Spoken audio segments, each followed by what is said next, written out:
Hello everyone, thanks for joining me again today for another little journey. Today we're going to go check out that nice white temple right behind me. Alright, so let's go see what we can find.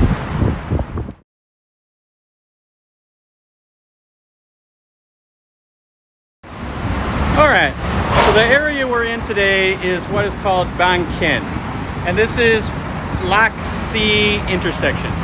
Now, there's quite a bit of construction here, and the reason why is they're extending the BTS system. They're adding a new line, that's the pink line, that will go all the way out to Wat Phra. So that's what they're doing here, and they're adding the stations, and they're tying it into the light green line, which is the Sukhumvit line. This is the Lac Sea interchange. There's a underpass here where Pahanyotin can go under the circle, and you have the circle itself that goes around.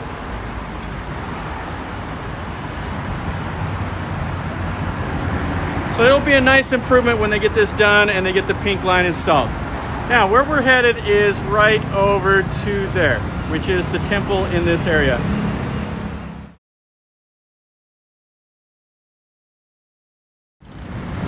Alright guys, so as you leave the BTS station, come right down here. Right next to the temple is a Royal University.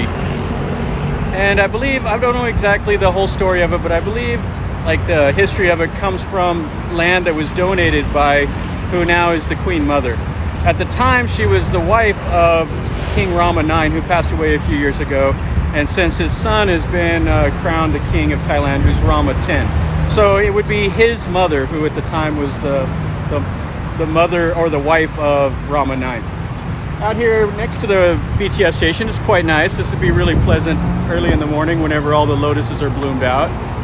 Come out here, see the nice field of lotuses right in front of the university. All right, so it's a short little walk over to the temple, and let's go check it out.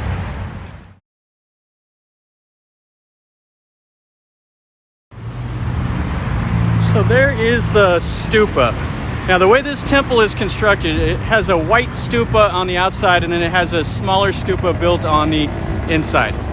Now this temple's name is kind of a hard one to say, so excuse me if I butcher it, but it's Wat, which means temple, then Phra, Mahathat, or something like that. So it's really terrible, my Thai, I'm sorry.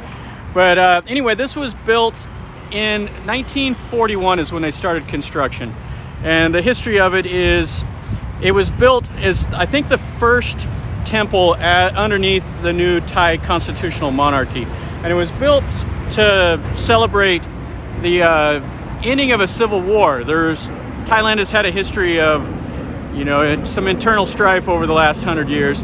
And there was a coup between the traditional royalists and then the Democracy Party that, they wanted like a constitutional democracy as opposed to absolute rule by the monarchs. So there was a battle fought between them, and the constitutional monarchs won out. And so they built this temple in 41, or they started doing it to celebrate that victory. And it was completed in 1942, which was 10 years to the day after the internal civil war. So what they did is, to make this into like a really special temple, they sent an emissary to India, and he gathered up some stuff from some of the holy sites of Buddhism from India and Pakistan. He brought back some soil. He went to the Bodhi tree that's in India, where Buddha, the story goes that he achieved enlightenment at Mahabodhi, I think it is, in India. And they brought back 5 branches from that tree, and the soil and some other little relics that they gathered up, and they have them inside of the stupa. So it really has a lot of significance for the people of the Buddhist faith. But it's quite a nice temple. So let's walk around the outside, and then we'll go take a look on the inside. So outside on the temple grounds, there's this nice little island that's built, and it has a Bodhi tree on it, and it has a little Buddha statue out here, to signify, Buddha getting enlightenment under the Bodhi tree. Now this area is really, really cool because, especially during times like Loikatong, you have the water out here, and there's some other water on the grounds. And the locals, the people will come out here during Loy Krathong. They do these little raft things. They take like a banana tree and they cut it up and they make a raft with flowers and candles and stuff like that. And they come and they release it on the water. And it has the significance of like starting anew, where all your problems float away onto the water and you get to start fresh. So this is quite nice here. Really a nice area. But later on, like in November is when Loy Krathong is. And so hopefully, if we have some normalcy, I'll come out here and I'll do a video of the Thai people sending out the floats.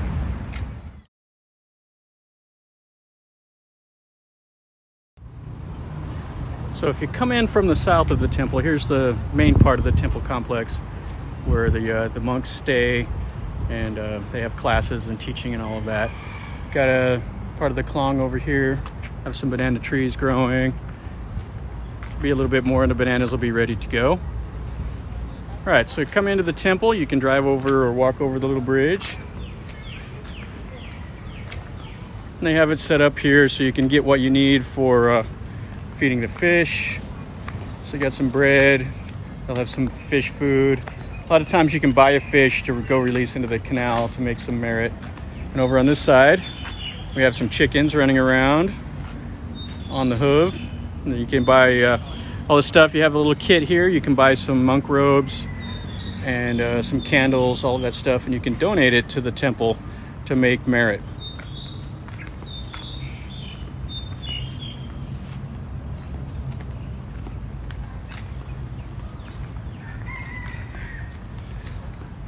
And here's a monk right here. Now in Thai society, it used to be pretty much everyone went and became a monk.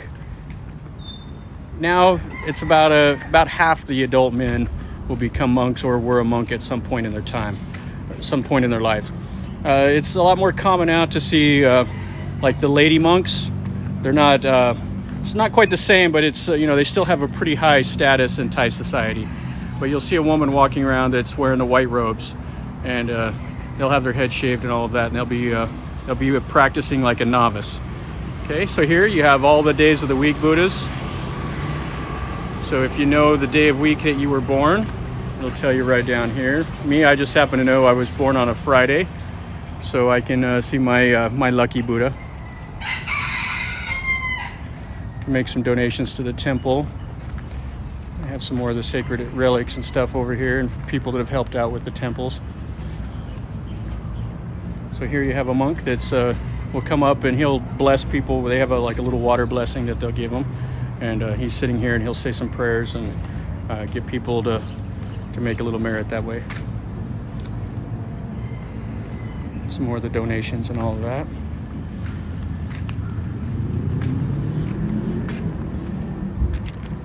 And this is behind the stupa here, so we're directly behind it from Pahanyotin, and some more of the temple complex back behind. Let's go see what's inside here.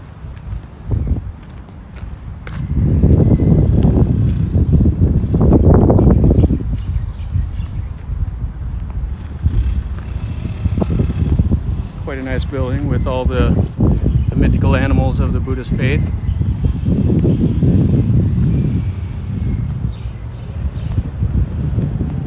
Looks like it's closed up today, so we won't be going in there.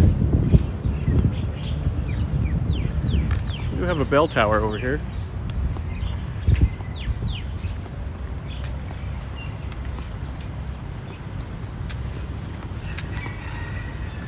So in days past, you would have, like, the temple would help the villagers keep time. So if you ever ask like a Thai person what time it is, and they're not going to tell you like 8 p.m. They'll tell you something like Song Tum, and it's the way that they count. They'll have a drum or a bell, and they'll ring it, and the sound of it is what told them what time it was. So they'd have a drum that would be like doom, doom, doom, and so they associate that with Tum. So they would bang on it 2 times, doom, doom. And to them, that's song, which is the Thai number for 2, and Tum. So that would be 8 p.m. So it's quite different the way they tell time. All right, so let's go up the ladder here. See if I can fall like a crazy man. So climb the ladder one-handed.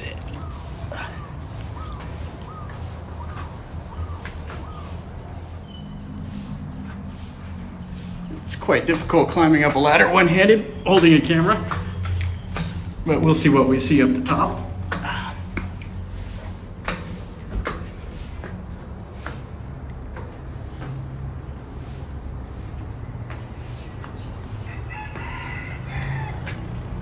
Okay, so just what I was saying. So here's the drum, and you can come over and you can bang on the drum and tell everybody what time it is.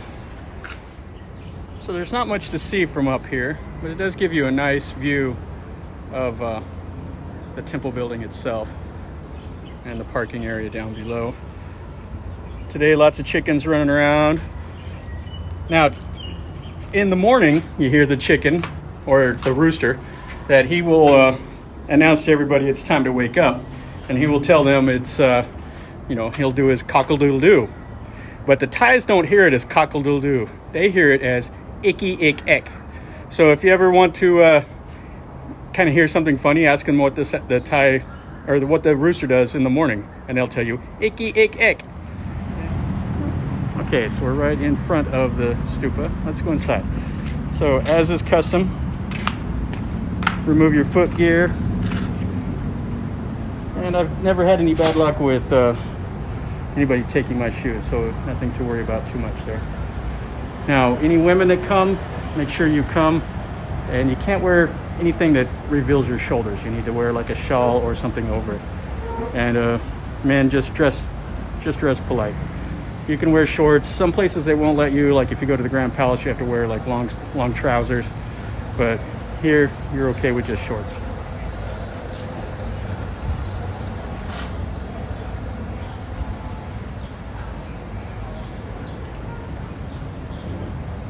So some more of the Buddha statues for every day of the week. You can burn some incense. I believe they burn the incense for like the spirits or for like your ancestors. So over here you have a monk.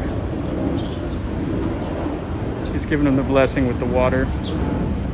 He'll also tie like a white string around your wrist.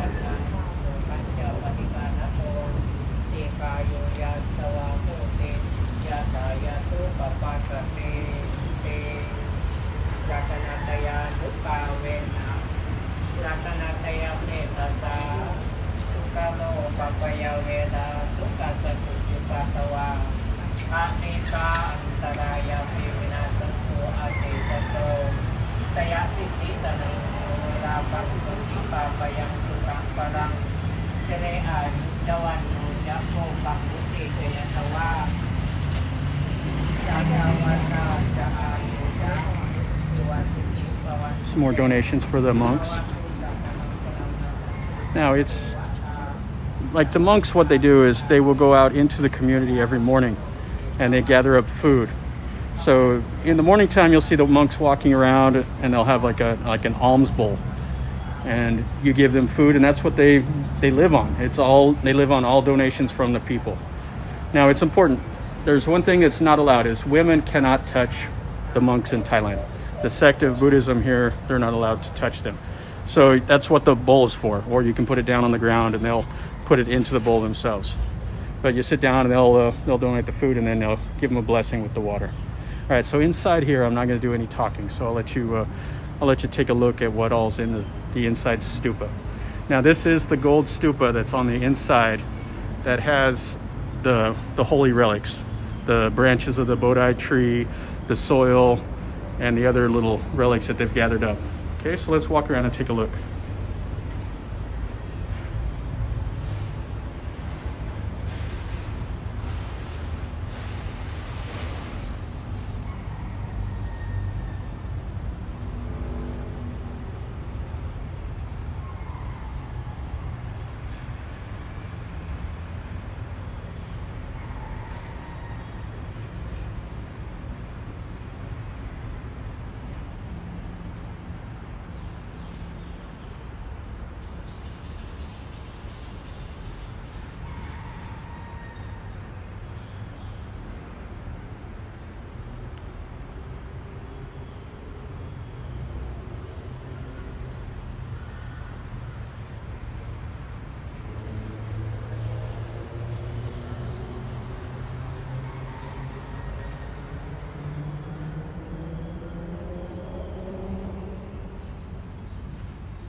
that was quite nice in there.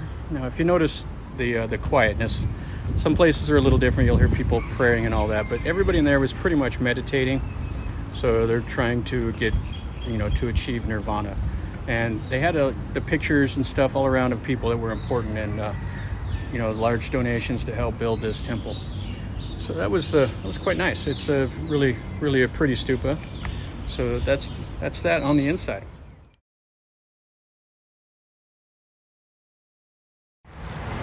Okay, everyone.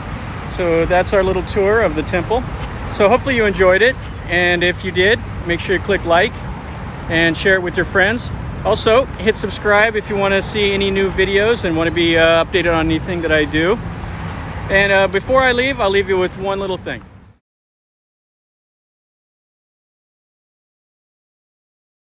Now, in this area, this temple was built to, for the victory in the Civil War from 1933. Now, it was built next to what they call the Constitutional Democratic Monument. And that was right over in the circle that I first showed you. Now, they had to move the monument when they built the BTS line. And so they had soldiers guarding it and all of that. And about 2 years ago, the monument disappeared. It's gone, and nobody knows what happened to it. So if anybody has any clues, leave me a comment about that, because the Thai government would love to know what happened to the monument. But like I said, anyway, subscribe to my channel and click like. And remember, guys, life is a journey, so live it.